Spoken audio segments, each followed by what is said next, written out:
जिसे भारत का ग्रीनलैंड कहा जाता है, वो हरियाणा उत्तर भारतीय राज्य है। राज्य के दक्षिण में राजस्थान और पश्चिम में हिमाचल प्रदेश और उत्तर में पंजाब की सीमा और पूर्व में दिल्ली क्षेत्र है। हरियाणा और पड़ोसी राज्य पंजाब की राजधानी चंडीगढ़ है। इस राज्य की स्थापना 1 नवंबर 1966 को हुई। क्षेत्रफल के हिसाब से इसे भारत का 20वां सबसे बड़ा राज्य बनाता है। 1 नवंबर 1966 को पंजाब पुनर्गठन अधिनियम एक्ट 1966 के तहत हरियाणा राज्य का गठन हुआ।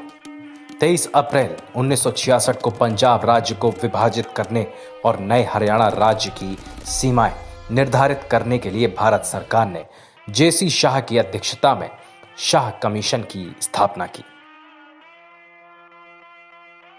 31 मई 1966 को कमीशन ने अपनी रिपोर्ट जारी की। रिपोर्ट के अनुसार करनाल, गुड़गांव, रोहतक, महेंद्रगढ़ और हिसार जिलों को नए राज्य हरियाणा का भाग बनाया गया।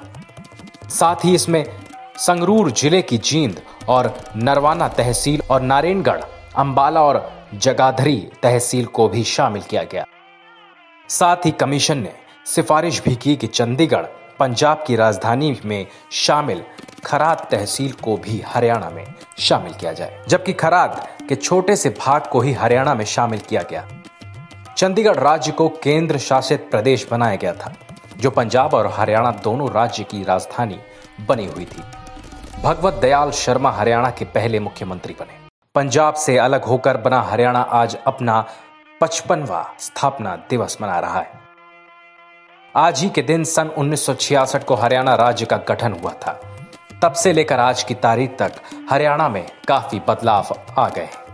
हरियाणा एक ऐसा राज्य है जहां के लोगों ने विश्व पटल पर अपनी प्रतिभाओं से अलग अलग क्षेत्रों में अपना लोहा मनवाया।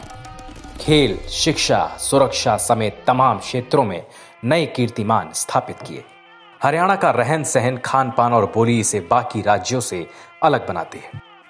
यहाँ के युवा शुरुआत से ही हर क्षेत्र में, चाहे वह खेल हो, राजनीति, अंतरिक्ष या कोई दूसरा क्षेत्र, सभी में कीर्तिमान स्थापित कर चुके हैं। हालांकि लिंगानुपात, शिक्षा व्यवस्था और स्वास्थ्य सुविधाओं की कमी अभी भी चिंताजनक विषय है।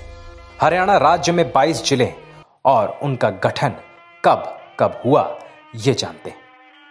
रोहतक, गुड़गांव, महेंद्रगढ़, हिसार, जींद, अंबाला और करनाल का हुआ 1 नवंबर 1966 को। फिर सोनीपत, भिवानी 22 दिसंबर 1972, कुरुक्षेत्र 23 जनवरी 1973, यमुनानगर, रेवाड़ी, पानीपत, कैथल 1 नवंबर 1989, पंचकुला 15 अगस्त 1995, फरीदाबाद 15 अगस्त 1997, झज्जर, फतेहाबाद 15 जुलाई 1997, नूंह 4 अप्रैल 2005, पलवल 15 अगस्त 2008, चरखी दादरी 1 दिसंबर 2016। हरियाणा राज्य की भी वेशभूषा अलग रही है। इस राज्य की महिलाओं के परंपरागत पहनावे में मुख्यतः है दामन, कुर्ती और चुंदर, और पुरुषों के पहनावे में धोती, चारों ओर से लपेटे हुए कपड़ा, पैरों के मध्य से सिकड़े हुए कपड़े के साथ सफेद रंग का कुर्ता। अन्य राज्यों की तरह हरियाणा की भी संगीत और नृत्य से जुड़ी खुद की एक अलग पहचान है, जिसमें हरियाणा के परंपरागत नृत्य में गाड़गौर, झूमर, खोरिया नृत्य, फाग, दाफ, लूर, धामल इत्यादि शामिल होते हैं। राज्य में साल भर में आयोजित होने वाले सांस्कृतिक कार्यक्रम, विशेष पर्व, त्योहार तथा शादी और अन्य खुशी के मौकों पर लोगों द्वारा इन नृत्यों को किया जाता है, जिसमें राज्य की अलग पहचान देखने को मिलती है।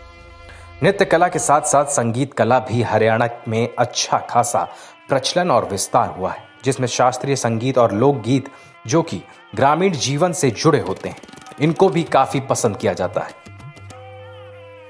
हरियाणा की जीवन शैली पारंपरिक मूल्यों और मान्यताओं को बहुत अधिक कठोरता और अनुशासन से पालन करने पर भरोसा रखने वाली होती है।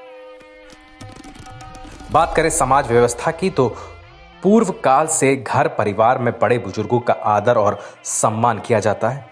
इसके साथ समाज में लोगों की आर्थिक स्थिति में भेद देखने को मिलता।